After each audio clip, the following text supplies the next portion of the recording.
Greetings, everyone. Welcome back to the Adult Learner Lounge. It is me, Shannon. Hope you are doing well. I am doing well. I'm in the car again. I'm leaving work. This is actually, I'm kicking off this. So this video is part 2, right? So I'm telling my story. I'm excited because I think the first video went well, right? I'm taking my time with this too. So like I said, this will be multiple videos. So,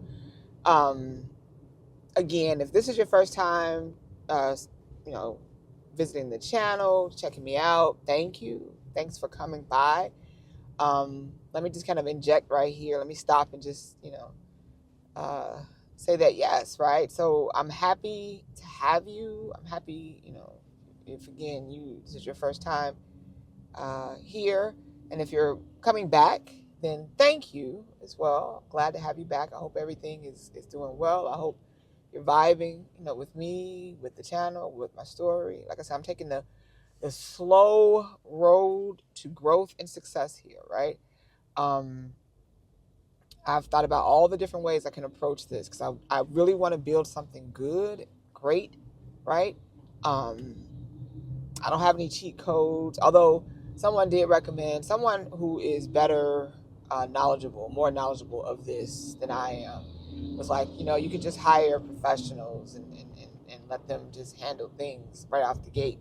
And I'm like, yeah, I could. But when I think about like all the relationships that I built over the years professionally, like I have 16 years or over 16 years of experience now in higher ed, working with adult learners, right?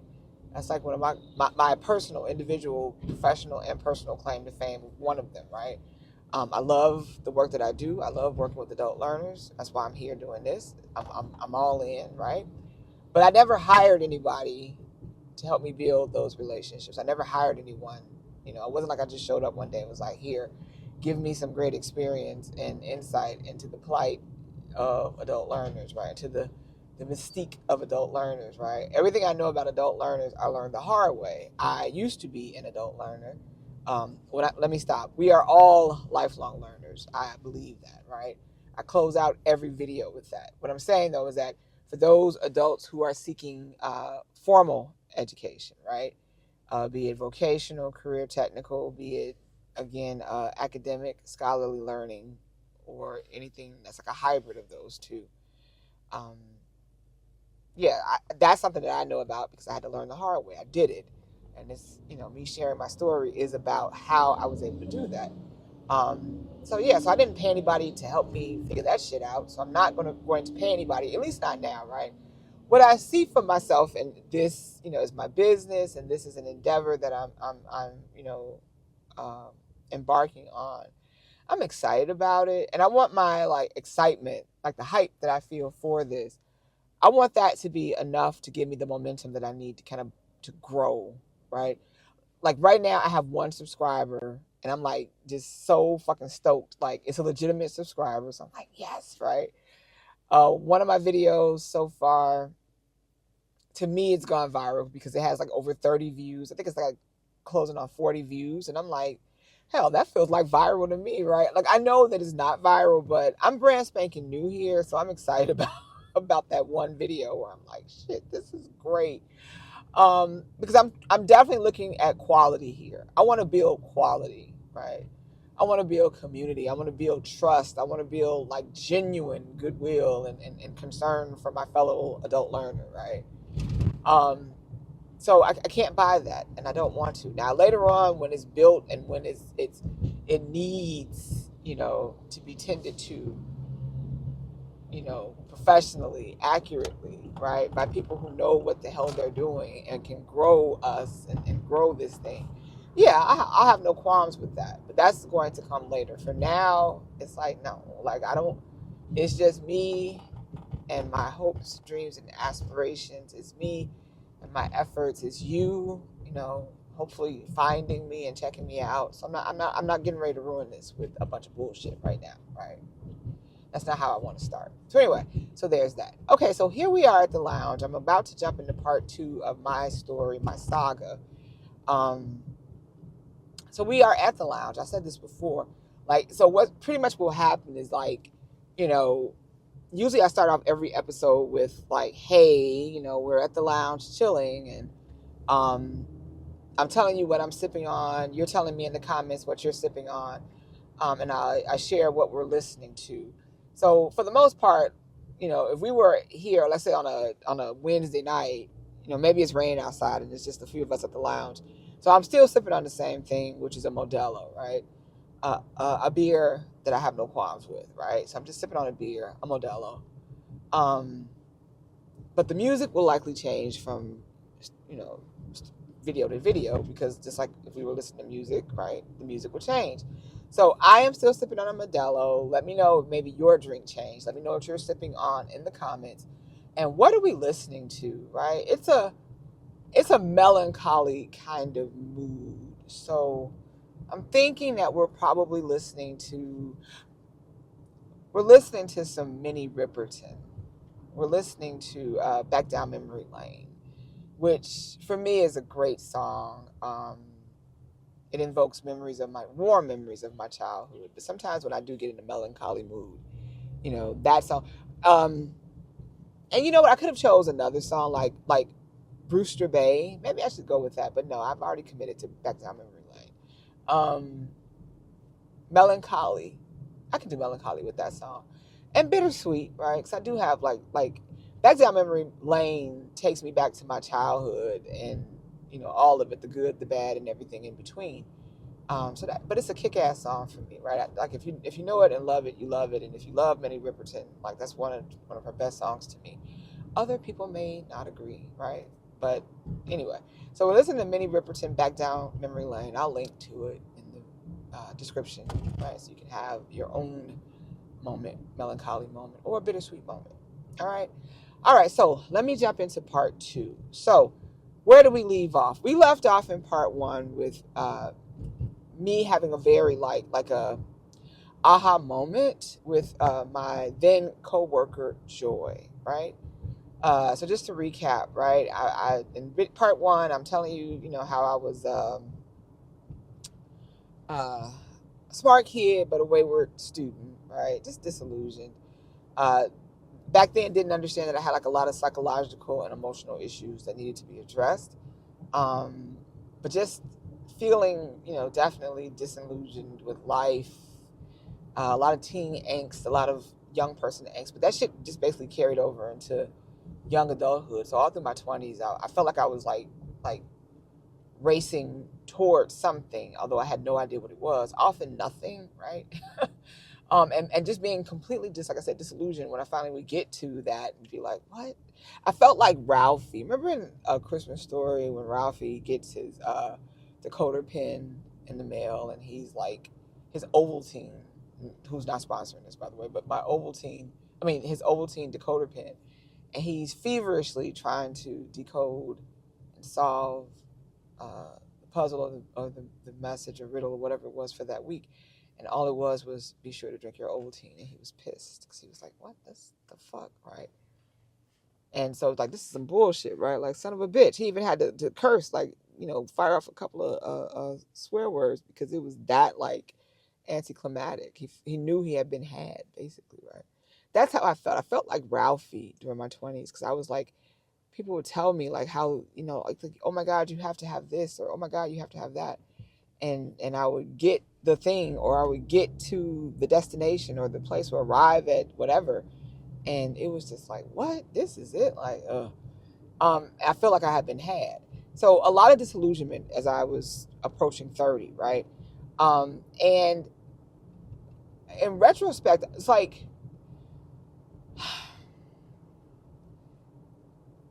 I felt like education, like formal education, like going to a college, you know, attending a university, of trying to earn a credential, I had a suspicion that it did hold something for me, right? Something of value. I had no idea at the time what it was.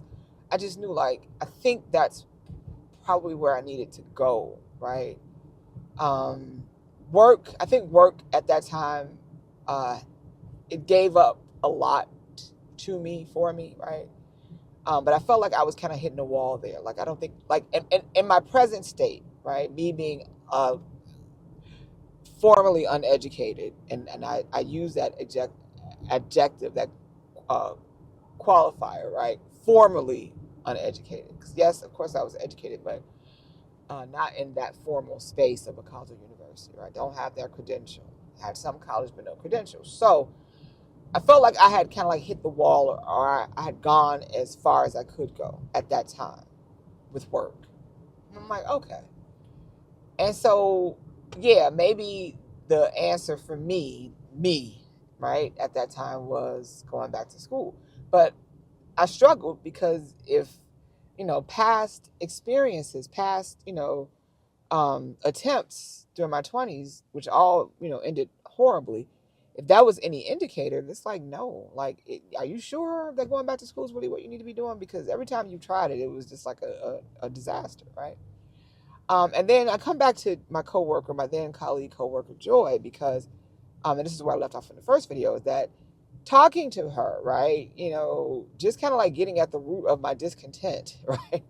Like, okay, what was it about what was it about your previous attempts that they all ended, horribly? And I told her, I'm like, well, I just don't like sitting in a classroom. I love the learning part. I do. Again, we're lifelong learners. I love to learn. I love it, right? But in the context of sitting in that classroom, that shit just was not working for me, because it always felt like I was being held hostage, right? And there was no negotiation with the hostage takers, right? There was no negotiation with the terrorists. And it wasn't like Stockholm Syndrome. I felt no kinship to nothing. I'm just like, get me the hell out of here, please, because I feel like my life is like literally slipping away right before my eyes, right? Like and there's no getting it back. And so what happened that made, that conversation with Joy like the game changer and so deeply profound for me was that as I'm complaining and I'm first of all, I'm really getting to the root of the problem, which I never have really given a lot of time or thought to before. I just was, feasting on the feeling basically, but not really giving any thought, like real critical analytical thought to what it looked like what the problem was. So when I said it, I'm like, oh, okay, yeah, that's it. I don't like, I hate that shit. I hate being held hostage in that classroom environment. And then Joy says nonchalantly, right? Very nonchalantly, she said, well, if you don't like sitting in a classroom, Shannon, then why don't you just, I don't know, take classes online? Why don't you just go to school online? Now, if I had to put a year to this was like, I'm almost 30, so this is like late 90s, like 2000, early aughts, 2001, somewhere around there, right? And so she says, yeah, why don't you just go to school online? Now, when she said it, there was like a rush of different thoughts and emotions, right? And I'll share those with you now, right? First of all, during this time, we had the internet, right? So the internet was like in its fledgling stage. Like if I had to put an age on the internet during that period, it was like a precocious toddler, like a 3-4-year-old, right? It knew something, but it didn't know everything. And it was still like a lot of wonderment and like, ooh, what does this button do, right? There was also a lot of like promises, right? But not quite delivering on those promises, right? So again, like it reminded me of it maybe like a 4-year-old, right? Because it definitely was very cocky, very confident. But it hadn't delivered on the promise yet. But it was coming, but it had. So we were still like in Internet 1.0, right? We were still in Internet 1.0 during that time. And so what I remembered about going to school online at that time was that it was no such thing, right? Now, the only people, and this is my opinion when I say this, so don't like, annihilate me in comments. I mean, unless you really have to, but whenever you find this, right? But my opinion about these things, about the internet at that time, was that the only like individuals and entities that really understood the promise of the internet were like people who were scammers, right? That was like the grift was like strong early with the internet because it was so brand spanking new and nobody really understood what the fuck was going on, right? Uh like there was no etiquette even back then. Like there were some hard truths solidifying around the internet at that time, but it was still like the wild wild west. And it was still very much a free for all. But the people who understood what the internet could be were scammers, right? So I say this because during that time, there were a lot of diploma meals, right? A diploma meal is just, like these different shady, schools, these shady companies, these shady entities who basically were promising like earn your degree or get a college degree. You send them money, they send you a transcript, they send you a certificate with zero validity, right? Zero authenticity, zero credibility, right? In an upcoming video, I will talk more about why that was, what that is, right? Like basically, and I've heard people make this argument like every college or university in fact is a diploma mill. No, that's not true, right?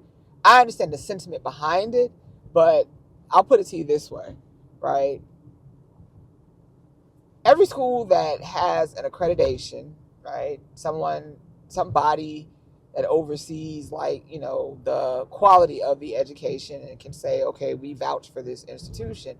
And every state that okays or provides like a charter or whatever they're providing for that college or university or that institution to educate and administer the credential, bachelor's, master's, doctorate, certificate, whatever it is, whatever, right?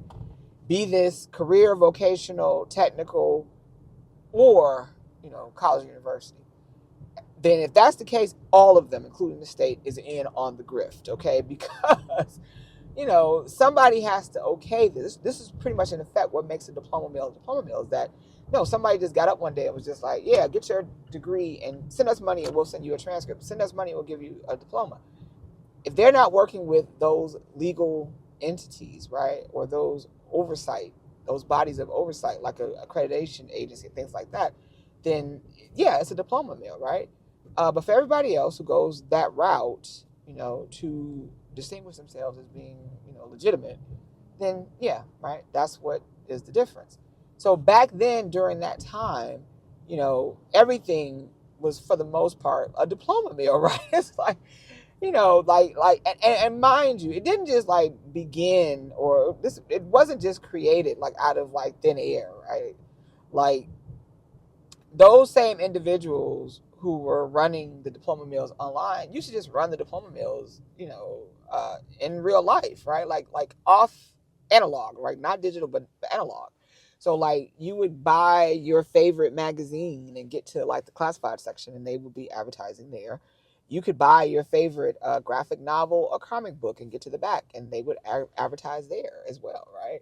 So it wasn't like they just didn't exist. They existed. But once the internet came and they realized they can have a further reach, for a fraction of the cost, they jumped on that shit, right? So yeah, diploma mills ran rampant in the early days of the internet. So when Joy says to me very like nonchalantly, well, why don't you just go to school online? I'm looking at her like, okay, I know this girl just graduated from college. She's a bright girl. So I know in my mind, so I'm thinking, I know that she knows that there's no such thing as going to school online. It's all diploma mills, right? But that's me being jaded, being cynical, right? And not being open-minded. Because when I said to her as gingerly as I could, I said, well, are you sure you can go to school online? I'm like, exactly, because somewhere in there, right, I am also open-minded, right? I have enough open-mindedness to like self-correct before I open my mouth and expose myself as the hardline realist that I am, right? Because I'm not an optimist, I'm not a pessimist, I am a hardline realist, right? But I had to ask her, like phrase it in a way, because I don't want to discount what she's saying, right? So I'm like, well, are you sure? I mean, I said, and I qualify this. I said, well, all I know about like going to school online is that most of that if, it's like a diploma mill, right? It's all scammy. And she's like, well, yeah, for the most part. She said, but she said, come over here, let me show you something. So I sidle up next to her in my chair. We're working, at our cubes, our desks. And she says, as she's going to the internet to pull something up, going to this website, she's like, there's my dad. Her dad was at that time an administrator, right? The little liberal arts college, if I can remember this correctly, the little liberal arts college that she attended and graduated from is the one where her dad worked.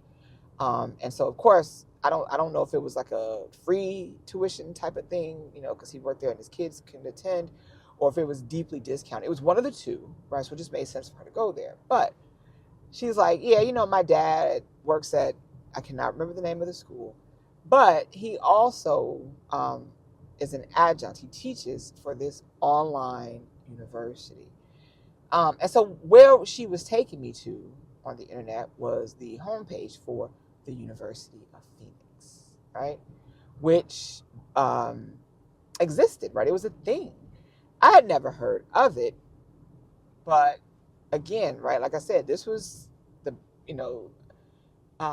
beginning of the internet. It was the beginning of us being, connected globally, right?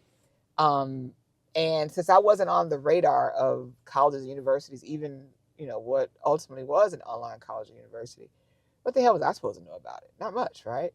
So this was her, putting me on to this new phenomenon, which was this online university. Now, let me be clear, and again, I'm not getting ready to go into detail. I'm telling my story as it occurred, but there's a lot of there's levels to this shit, a lot of nuance, and I'm not getting ready to go into it now.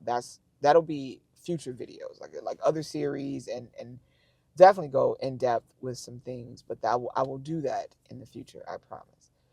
But for the sake of the story, right? Yeah, University of Phoenix has been around for years, long before it became this online university, right? This juggernaut of online education. There will be some who argue, but I think, professionally, the overwhelming or the prevalent thought about a University of Phoenix is that they spearheaded a lot of that online learning that we do today, right? How we know it is definitely evolved over the past 30, almost 40 years, 40 plus years, something like that, of online learning. But who basically kind of was the disruptor in that space? It was the University of Phoenix, right? They were one of the disruptors, one of the first. So, so when she told me this and she's showing me this, right, I'm looking, and it's wow, right? Wow, this is a thing. And so she's like, yeah, this is a thing. My dad loves it, right? He what I remember about that conversation when she was talking about her dad, it was almost like her dad was not at liberty to really go on or expound on the virtues of online learning at the institution that he worked at, right? So he was like a closet fan, right? It's he belonged in the old guard, and his institution was, a small liberal arts college, as part of the old guard of higher ed, right? So could he go to work and say oh my God, we have to do this? No, right? And he wasn't alone, right? We'll talk about a lot of that, like I said, later. But quietly, on some sneak tip shit, right? He loved it. He loved everything about the online learning environment and saw its efficacy, right? Saw it was really the disruptor that it had meant to be. It really was the wave of the future when it came to learning. And particularly, it was the wave of the future for adults, right? He saw its infinite potential early. He was an early adopter. And so she shared all this with me. And what it did, was basically provide me a measure of, credibility, some authenticities, skin in the game to say, my dad, who is an administrator, who knows about this shit, believes in this shit. And I'm like, okay. So I'm blown, right? My mind is blown. And I'm I have so many questions right off the bat. because I've always been curious, right? Curiosity is what typically saves me. And if you're curious, then you'll know what I'm talking about. But I had like a gaggle of questions for her. But thankfully, right, she slowed me down and stopped me. And she's like, I don't know. Like, I can't answer those questions. She said, I've never taken an online anything like class education wise. Like, I've never taken an online class. I went to school though, just sitting in a classroom. She said, but I know it happens. I know it exists. She said, why don't you, check it out? And so I'm like, grabbing a Post-it and I'm like jotting down the address and I'm like, okay. So of course I want to like web surf, this shit at work, but I can't, right? You can't do that, right? But it was enough that she showed me. So but I have the internet at home, right? I think at that time I had just graduated. So, everybody started off with, not everybody, let me stop. The masses started out with, a dial-up, right?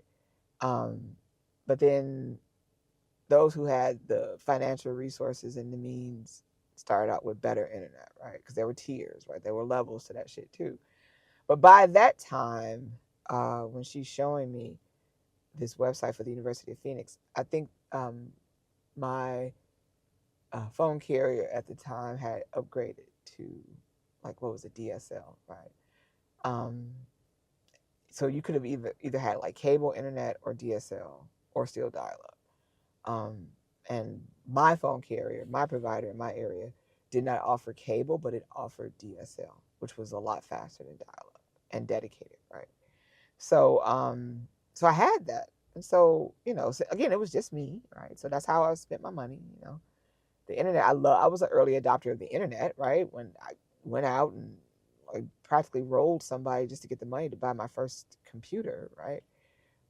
So all of that, Netscape, CompuServe, Yahoo, AOL from the beginning, right?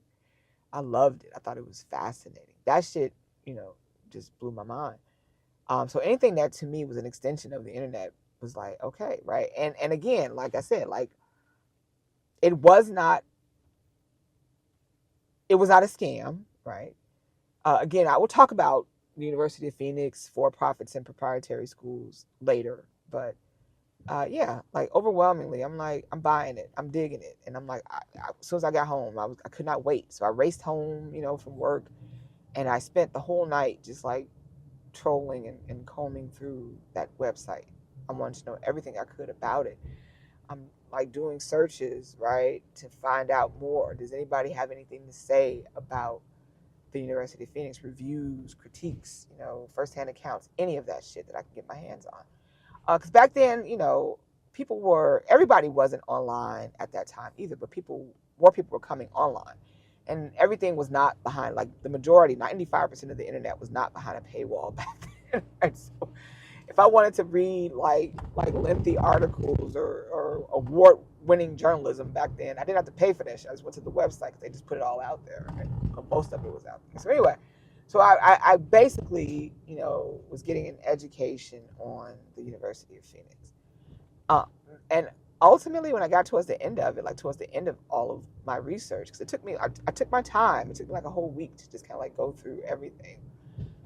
I thought about it and was convinced, right?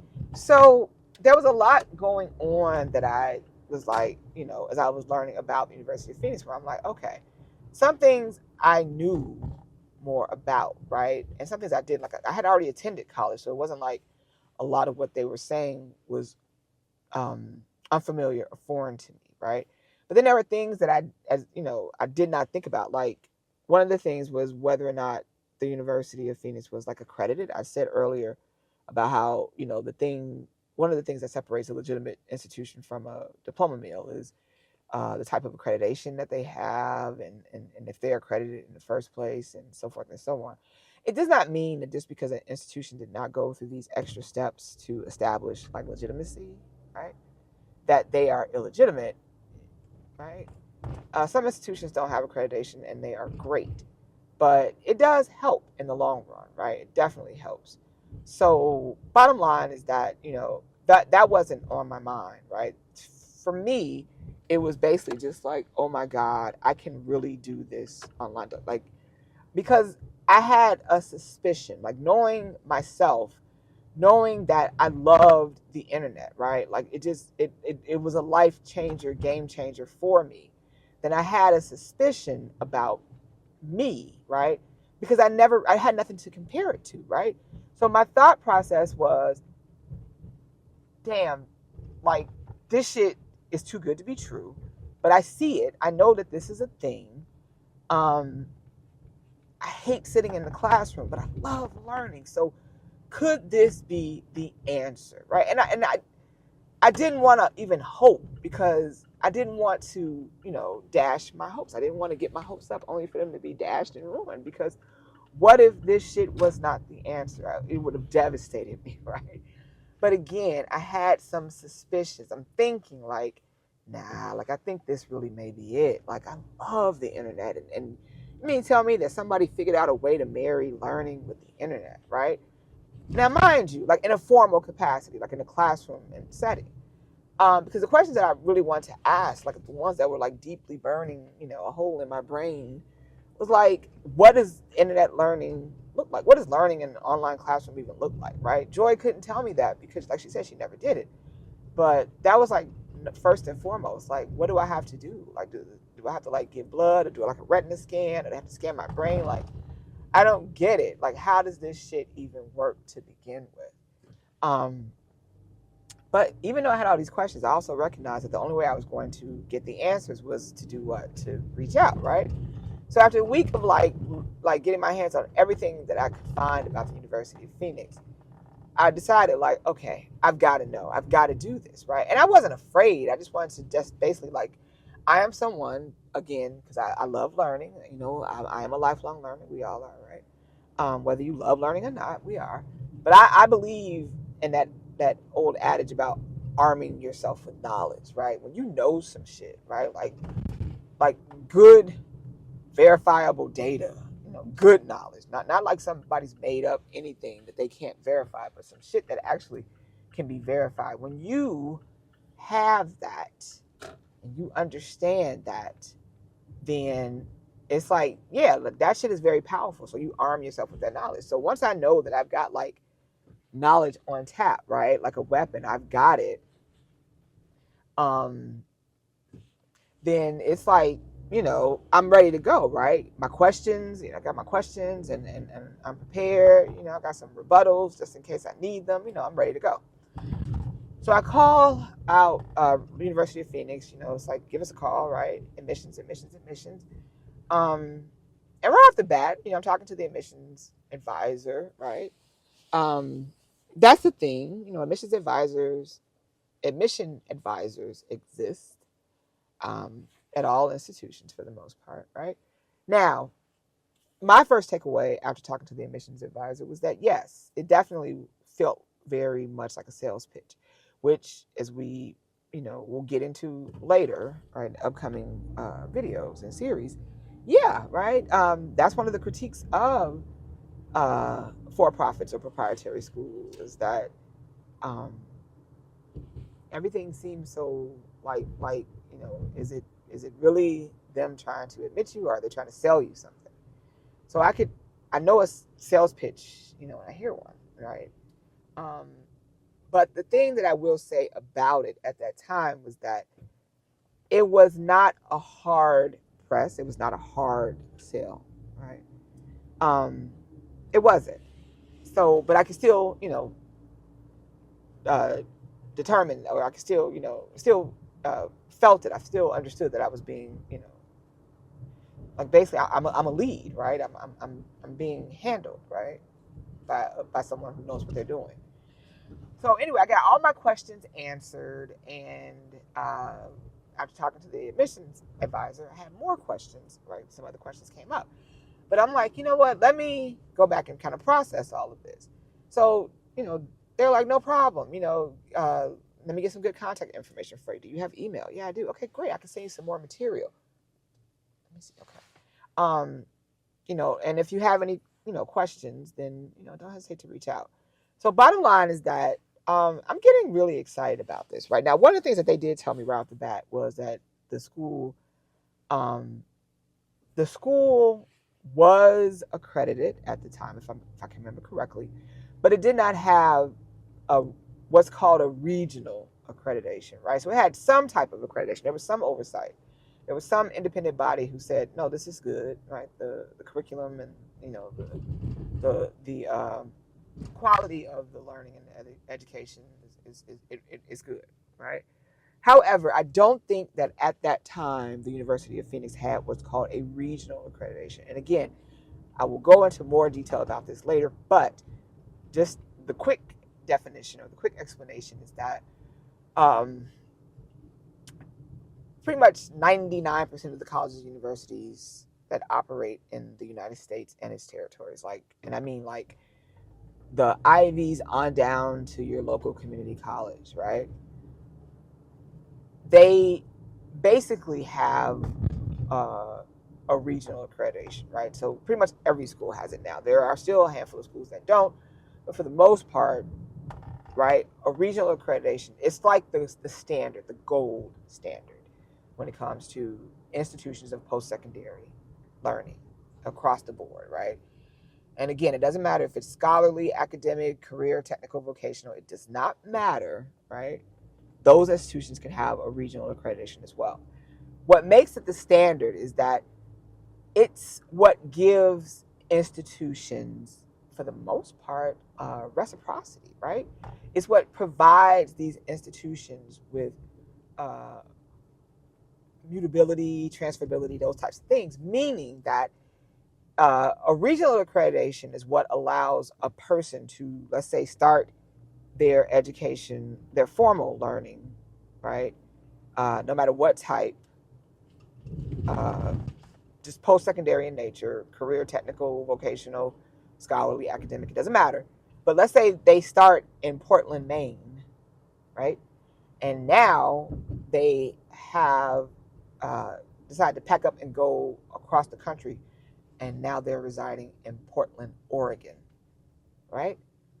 Regional accreditation allows them to take any, not all, but allows them to take credits and learning that they obtained in Portland, Maine on the East Coast to Portland, Oregon on the West Coast for the most part, and say, hey, I want to continue my learning here. Can you do anything with these credits or with this learning? And if those institutions share regional accreditation, then yes, more likely the answer is going to be yes, right? Like, oh yeah, sure, great. The United States, like I said, its territories are broken up into 6 or 7 regions. And again, I will talk about this later. But each region basically is saying, you know what? For the most part, how you interpret and assess learning is how I do it, right? So if you're in the Southwest or on the northeastern part of the country and you have regional accreditation, then that regional accrediting body is going to say to the regional accrediting body in the Pacific Northwest, oh yeah, I see what you got going on over there, and I agree, right? So you send your students here to the East Coast, and we're going to say, okay, we'll transfer those credits in. You send your students to the West Coast, and we over here will say, okay, this comes from a regional credit institution, great. We will be more than happy to take those credits. Because before, these accrediting bodies existed, that didn't happen, right? Someone could begin and end an educational career and have to start all over again, right? But over the years, things had improved. And so, yes, that's what we're working with right now. So, University of Phoenix at that time did not have, I do not believe, and this was like 2000, 2001, something like that. They did not have a regional accreditation. And that right there was making a huge difference for some people, because what if you wanted to transfer? And I'll come back to that because that's a huge part of the story later on for me and for others. What if you wanted to transfer, right? You were kind of shit out of luck, because without that regional accreditation. Now, granted, there were some schools out there, even to this day, who, depending on the circumstances, can work with an institution, can take credits from a school that does not have regional accreditation. They may have to have some other type of accreditation, or maybe they have what's called a memorandum of understanding, or an MOU. Again, I'll talk about all of that later because I'm getting ready to get too technical, and I don't want to right now. But long story short, that was like one of the main challenges that presented itself to me. It was like, well, okay, if you start on this University of Phoenix online learning path, you pretty much have to end your journey there. Like you have to begin and end this, if you intend to earn that credential and be successful with a degree, because you won't likely be able to go anyplace else with this at the time. That's what I thought, right? That's what I believe to be true. So that was something I had to think about, right? But the promise of learning online was so compelling, right? It was so tempting to me, right? That I'm like, I might have to just bite the bullet on this one, right? Because that shit sounds great, right? That shit sounds amazing, right? Amazeballs, as my friend would say. So anyway, so I'm thinking about this, right? I'm like, okay. Anyhow, long story short, the other thing too, the cost, right?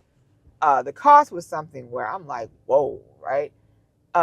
This shit was really expensive. All of this brand new fanciful technology, this online learning that they were offering, right?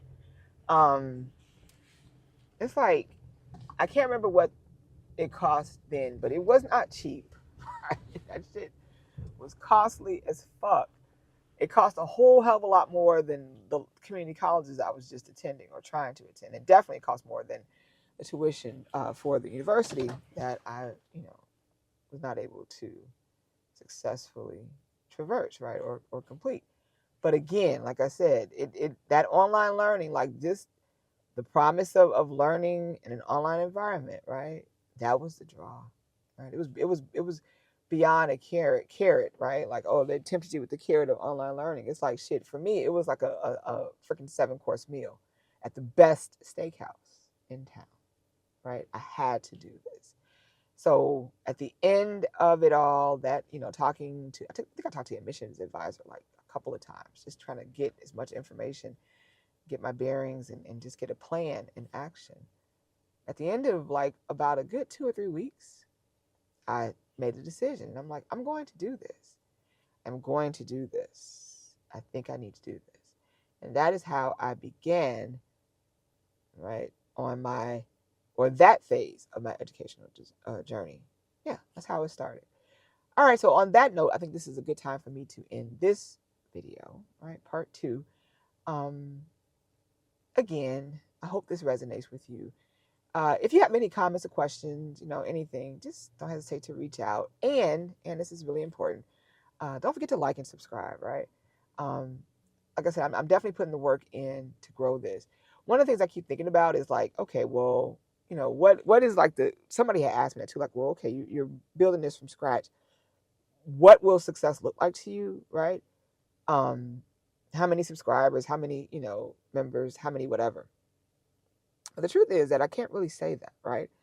First of all, success to me how it will look to me is the number of you all that are successful, the number of people that I can help be successful in their own educational goals, right? And if your personal and professional goals are tied to that, then even more so, right? So that's like the first real measure of success for me. Like, how many people are successful because I was able to help them be successful, right? Now, for me, professionally, for me as a business owner, entrepreneur, whatever, or solopreneur, whatever you want to call me, I can't say, because again, it's not quantity, right? It's not about the quantity. I want quality, right? If I have 100, like, dedicated subscribers, community members, clients, or whatever you want to call it, right? Friends, I should just say friends, right? If I have 100 of you that I'm working with, and 100 of you that follow me, and 100 of you that that I'm able to, like I said, help, then yeah, I would rather have that than looking at numbers, right? So I'm saying all this because I'm enjoying this, right? Like I said, I'm all hyped, I'm all excited, I'm all enthusiastic. I'm really enjoying this. So it's going to take however long it's going to take, but I am confident that when the end of this comes, or not the end, I should say, but when it happens, it'll happen because it was supposed to, meant to be, right? it'll be lasting and real, right? Because I know that what I have to provide, like my efforts, my energies, all of that. Like this is me without this damn camera. This is me without YouTube or my little, like I said, piece of land here in YouTube Landia. And it'll also be you, right? I'm looking past, like I believe that real connections can be made. It doesn't matter the medium, across the medium, right? So if we met in person and you said to me, "Could you help me with this?" And I say, "Sure, I can help you with this," right? Um, that shit is just as real as this, right? But again, right, like that is it for me. So I'm going to do this no matter what. And I'm kind of like have an idea that I'm forming in my head as I'm starting this series. And I think that by the time I get to the end of it, I can articulate it better to you. So it'll be like an announcement basically that I'll make. But I haven't something that popped into my head as I was thinking about like, okay, this series and these different telling my story and everything. But we'll come back to that when we get to the end of this series, when I'm done telling my story. All right. On that note, again, take care. Right? Don't forget to like and subscribe. Reach out to me if you have any comments or questions, or even a critique. But make the critique in earnest, right? Don't just again try to like troll me or my skin is very thick. I can take a lot of shit, but I'm also like can be quickly annoyed, right? Sometimes I'm quick to anger, right? So if you got some like legitimate critiques, then give them to me. And if you don't, then just don't even. But anyway, take care. You all have a good rest of your day. Don't forget, lifelong learners, we are. So never stop learning. All right, bye.